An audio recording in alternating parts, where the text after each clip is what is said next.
정치권에서 뜨거운 쟁점으로 떠오르고 있는 이슈를 중심으로 여야의 목소리를 들어보는 맞짱 토론 시간입니다. 오늘 주제는 잠시 후 오전 10시부터 시작되는 윤석열 검찰총장 후보자 청문회입니다. 더불어민주당과 자유한국당의 대변인 자리 함께했습니다. 출연자들을 먼저 소개해드리겠습니다. 네, 제 오른쪽으로 이재정 더불어민주당 대변인 나오셨습니다. 어서 오십시오. 반갑습니다. 네, 그리고 제 왼쪽에 자유한국당 김연아 원내대변인 자리 함께했습니다. 네, 안녕하십니까. 네, 반갑습니다. 네. 아침 일찍 이렇게 나와주셔서 두 분 감사를 드립니다. 네, 오늘 청문회 쟁점을 짚어보기에 앞서서 먼저 자유한국당 김연아 원내대변인에게 질문을 드리겠습니다. 윤석열 후보자에게 청문회 전에 사퇴해라. 네. 뭐 이런 이례적인 요구를 하셨습니다. 그 이유가 뭡니까? 이제 뭐 후보와 관련돼서 저희가 자료 제출을 하고 있고 또 자료 제출이 부실하다라고 하는 논방이 있었는데요. 더불어민주당 원내대변인 박찬대 대변인께서 자유한국당의 청문위원들이 이번에 국회 선진화법 위반으로 다 고소고발된 상태라서 자격이 없다. 그러면서 모두 다 교체해라 이런 말씀을 먼저 던지셨습니다. 네. 그래서 이제 저도 원내대변인이기 때문에 지금 국회 선진화법 패스트트랙과 관련돼서 지금 여야 의원 한 100여 명이 지금 고소고발이 서로 되어 있는 상태인데요. 제가 이 자리에서 그것에 대한 뭐 진위를 논하기에 앞서서 그렇게 치면 우리가 청문회에 참석할 수 있는 논이 사실 얼마나 될까라는 생각이 들었고요. 그런 일종의 포진을 하는 이유가 저는 뭔가 윤석열 후보자와 관련해서 조금 피해야 되는 부분이 있거나 좀 청문회가 두려워서 오히려 정치적인 공방을 한다고 생각을 해서 저도 역시 정치적인 공방으로서 답변을 드린 겁니다. 네, 청문회 네. 시작이 10시니까 이제 뭐 2시간 반 정도밖에 남지 않았습니다. 네. 윤석열 후보자가 사퇴할 가능성은 없다고 봐야 되겠죠? 뭐 안 하시겠죠? 네. 예.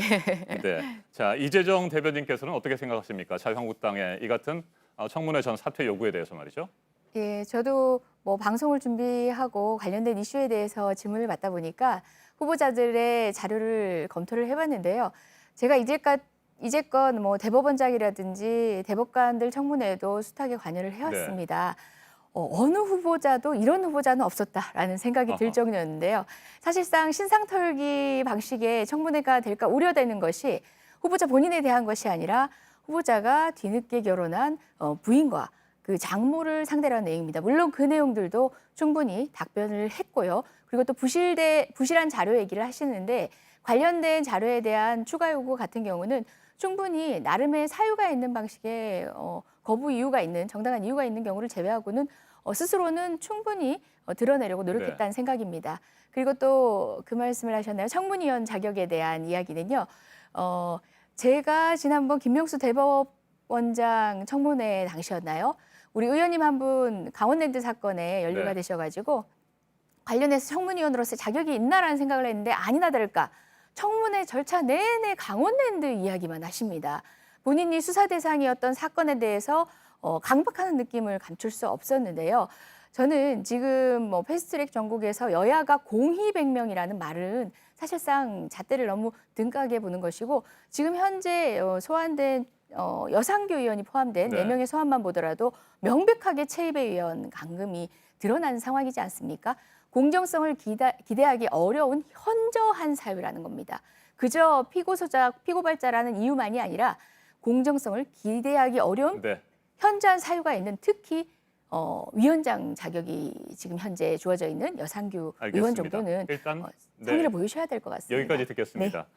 초반부터 달아오르는 것 같은데 오늘 다뤄야 될 부분들이 꽤 많이 있으니까 계속해서 얘기를 해주시면 되겠습니다. 집중적으로 오늘 쟁점에 대해서 살펴볼 텐데요. 일단 말이죠. 지금까지 들리는 얘기로는 자유한국당에서는 윤 후보자의 도덕성을 검증하겠다. 뭐 이런 방침인 것 같고 더불어민주당에서는 검찰 개혁과 관련된 질문을 많이 할 것으로 예상이 됐습니다. 맞습니까? 예, 맞습니다. 네, 김연아 의원님. 특별히 도덕성 가운데서도 어떤 부분을 집중 공략할 생각이십니까? 글쎄 이제 저희가 도덕성을 보는 그 배경을 좀 설명드려야 될 것 같은데요. 검찰총장이라고 하면 사실은 막대한 권력을 갖고 있는 자리입니다.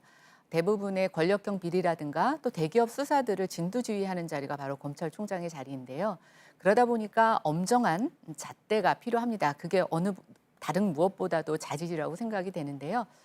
저희가 이제 그런 가운데 후보와 관련된 자료를 조사하다 보니까 부인, 장모, 또 아는 지인과 관련된 일종의 직권남용이나 직위를 이용한 여러 가지 사건에 연루되어 있는 정황을 봤습니다.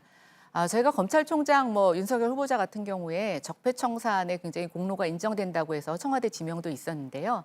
남에 대한 수사만큼 본인에 대한 잣대도 엄중해야 된다고 생각해서 저희는 그래서 지금 도덕성에 초점을 맞추고 있습니다. 몇 가지만 좀 말씀드리자면 일단 부인 저희는 늦게 결혼하셨는지 일찍 결혼하셨는지 그건 중요하지가 네. 않고요.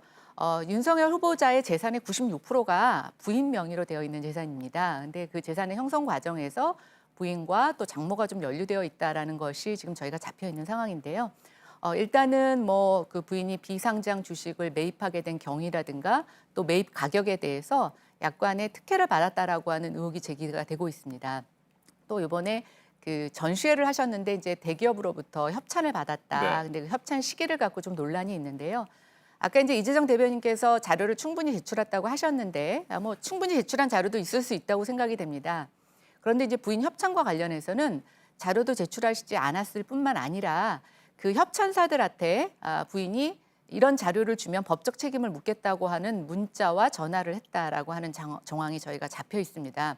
결국 자료 제출을 후보자의 부인이 방해한 거라고 보고 있는데요. 이런 측면에서 봤을 때 조금 뭔가 좀 더 면밀히 살펴봐야 되겠다고 생각이 되고 또 하나 이제 그 장모님의 경우에는 네. 부동산 투자 사기라든가 또 사문서 위조 여러 가지의 정황 등에 연루되어 있는데 사실은 윤 후보자가 개인적으로 관여를 해서 직위남용해서 수사에 대한 일종의 무혐의 받으신 것도 있고 또 어떤 경우는 피해자가 가해자로 둔갑된 사건들도 있어서 장모가 사위의 직위를 남용하고 도용을 했건 하여튼 그런 부분에 있어서도 조금 의심되는 부분이 있습니다. 아까 말씀드린 것처럼 이 네. 의혹에 대해서는 사실 무근인지 또 사실 여부를 저희가 판단해 봐야 되는데 이걸 개인의 어떤 가족을 건드리는 문제라고 보실 게 아니라 검찰총장은 그만큼 자신에게 있어도 엄격한 잣대를 적용해야 된다라고 생각이 되고 그런 측면에 있어서 이번 검증이 그런 것들을 좀 윤 후보자에 대한 것들을 판단할 수 있는 좋은 계기가 되지 않을까 생각합니다. 알겠습니다. 이재정 대변인, 네. 자유한국당의 이 같은 도덕성 검증 전략에 대해서 어떻게 평가하십니까?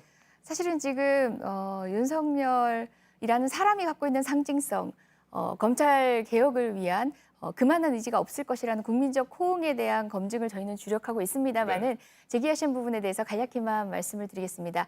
일단 부부 재산에 있어서 결혼 전에 가지고 있었던 재산은 특유 재산이라고 해서 별도로 그 형성 자체, 그 규모 자체를 비난하는 방식으로 갈 수는 없습니다. 다만 말씀하신 대로 특정 의혹이 만약에 후보자의 관여로 이루어졌거나 후보자가 관여하는 상태에서 이루어졌더라면 그 문제는 도덕성의 문제가 될 수 있겠습니다만은 말씀하셨던 비상장 주식 같은 경우도요. 인수 당시에 윤석열 수사팀장으로서 최순실 게이트 사건을 수사하느라 여념없었고 그리고 그 인수 자체가 문제가 있었느냐에 대해서도 사실과 다릅니다.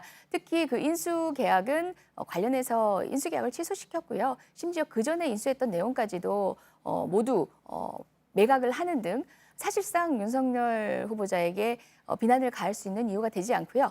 장모님이 숱하게 투자를 하셨던 것 사실 자체는 사실입니다. 하지만 수많은 사기의 피해자였고요. 지금 가해자와 피해자가 뒤바뀌었다라는 것인데 그거는 그 사건의 유죄를 받은 그분의 끊임없는 문제 제기를 통해서도 알 수 있지만 사실상 윤석열 후보자에게 비난을 돌릴 수 없는 것까지도 끌어들이고 있습니다. 형사 판결이 확정돼서 이미 드러난 사실들이 대부분입니다. 특히 아까 말씀 주셨던 문서 위조라든지 기타의 상황들은 이미 확정 판결로 밝혀져 있고요. 뿐만 아니라 장모님은 입건조차 되지 않았던 그 상황에 있어서는 지위 자체가 문제 삼을 수 없는 사건에 있어서 피의자라고는 문제 삼을 수 없는 지위였습니다. 네. 일부 언론 보도들 재단과 의료재단과 관련해서 이사장이었다라는 등 그런 식의 일단 질러보는 방식의 보도들은 이미 다 정정이 되었다는 점. 한간의 우려들은 사실상 부풀려지게 불과했다는 점 말씀드리고 싶고요. 전 알겠습니다. 무엇보다 검찰 개혁의 의지에 대해서 윤석열 후보자가 충분히 답했는지 그 부분 저는 아직 변호사로서 그리고 또 법조인으로서 검찰 개혁에 대한 특별한 기대가 있는 의원 중에 한 명인데요. 그 부분에 대해서는 오늘 정말 제대로 소명을 할 수 있도록 청문위원들이 자, 일단 여기까지 듣겠습니다. 검찰 개혁 부분에 대해서는 잠시 후에 제가 질문을 다시 드리겠고요.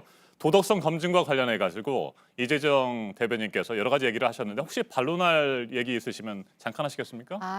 근데 이제 제가 또 아까 하나 제기하지 못한 네. 문제가 하나 있었는데요.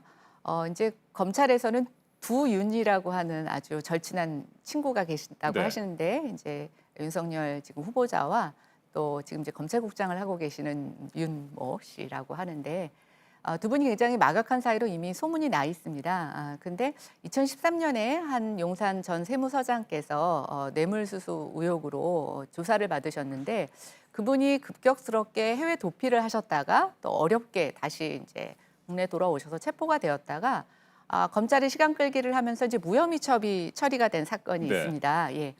근데 이 사건이 공교롭게도 그 윤석열 후보자와 막역한 사이를 갖고 계시는 이제 검찰국장의 친형님이시고 또 이것만 있는 것이 아니라 그때 그 윤 전 세무서장께서 검찰 여러분들에게 이제 그 골프 접대와 또 약간 뭐 뇌물에 대해서 이제 좀 스캔들이 있었는데 그때 이제 윤 후보자와 여러분들이 같이 연루된 것으로 지금 드러나고 있습니다.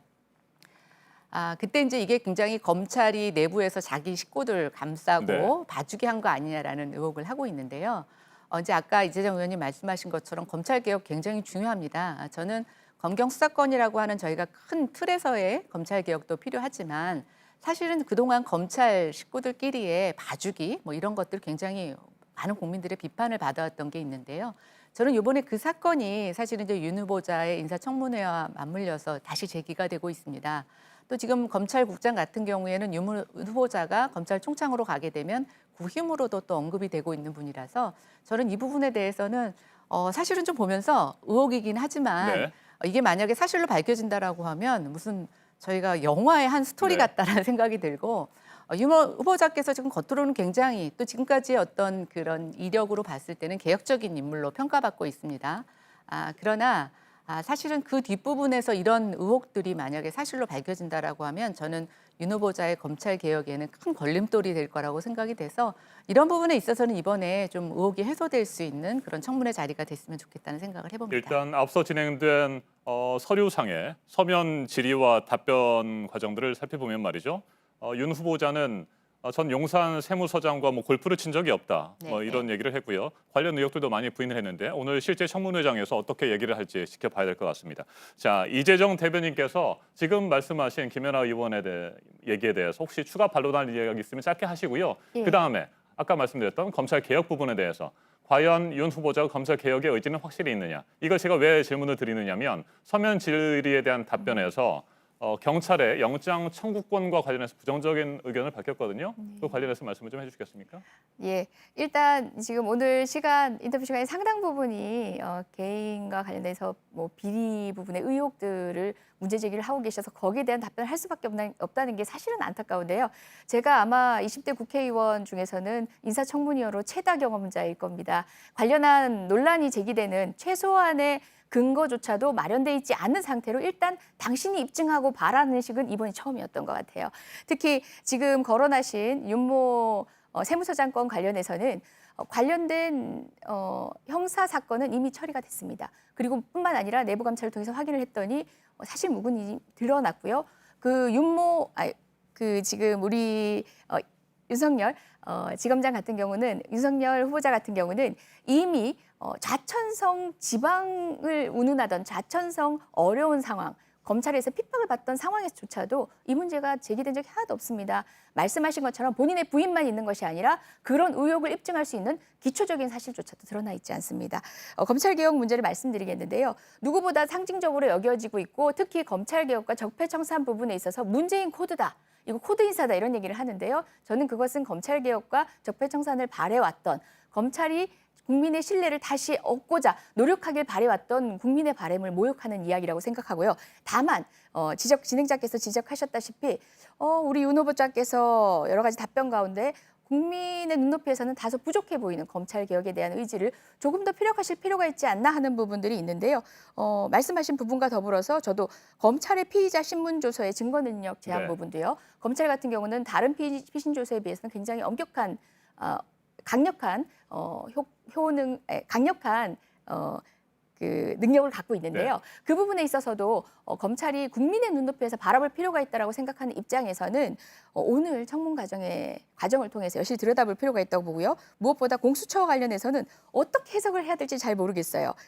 국가 전체적으로 부정부패 대응 역량의 총량이 지금보다 약화되어서는 안 된다라고 하는데 그 부분이 공수처에 대한 적극적인 의지를 가지고 있는 것이 이 역시도 청문회 과정에서 밝혀져야 한다고 보여. 이런 모호성들은 윤석열이라는 사람이 정말 원칙적인 검찰주의자였던 것에 기인하고 있지 않나라는 생각은 드는데 청문회 과정은 개인 신상보다는 이런 부분, 국민이 함께 관심을 갖는 부분에 집중이 되길 간절히 바랍니다. 알겠습니다. 검찰 개혁 부분 앞서 김연아 의원께서도 언급을 하셨었기 때문에 일단 검찰 개혁 부분은 그렇고요. 이제 저희가 토론을 마무리할 시간이 됐거든요. 지금 또 오늘 청문회에서 가장 관심을 모으고 있는 부분이 자유한국당 황교안 대표가 청문회 중심의 인물로 등장하지 않을까 이런 부분입니다. 2013년 국정원 댓글 조작 사건과 관련해서 당시 법무부 장관이었기 때문입니다. 이 부분을 중심으로 미처 하지 못했던 말씀이 있으시면 짧게 한 30초씩 시간을 드리겠습니다. 김연아 원내대변인부터 말씀해 주십시오. 네, 저는 이제 지금 최근에 일련의 청문회에서 황교안 대표가 굉장히 자주 등장하시는 사건이 발생을 하게 됩니다.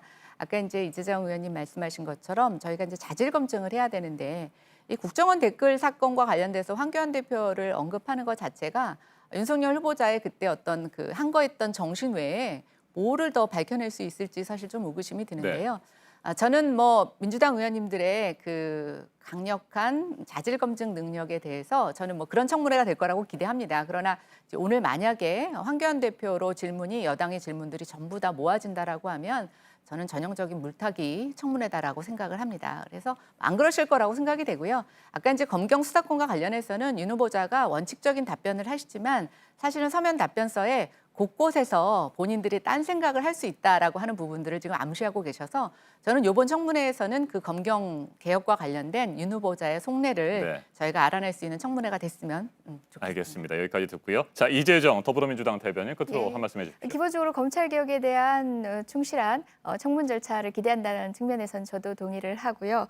그리고 황교안 대표가 소환될 수밖에 없는 기본적인 역사적 배경을 가지고 있는 게 박근혜 정권 당시 법무장관에서 총리까지 하셨던 분이고 특히 윤석열 후보자가 2013년 댓글 사건 관련한 외압 의혹과 관련해서 국회에 나와서 황교안 당시 법무부 장관도 무관하지 않다라고 이야기한 만큼 관련된 이야기가 언급될 수밖에 없는 상황이긴 합니다. 다만 지적하신 대로 여러 가지 사안들에 대해서 살펴볼 필요가 있는데도 불구하고 이거 하나로 블랙홀이 되어서는 안 된다는 생각은 저도 똑같습니다. 알겠습니다. 여기까지 듣겠습니다. 오늘 오전 10시에 시작이 됩니다. 윤석열 검찰총장 후보자의 국회 청문회 저희 JTBC에서도 생중계로 전해드릴 예정입니다. 시청자 여러분께서도 함께 지켜보시면 좋을 것 같습니다. 오늘 두 분 말씀 잘 들었습니다. 다음 주에 더 열띤 이슈 쟁점을 가지고 만나 뵙겠습니다. 오늘 말씀 잘 들었습니다. 감사합니다. 네, 고맙습니다. 네, 감사합니다.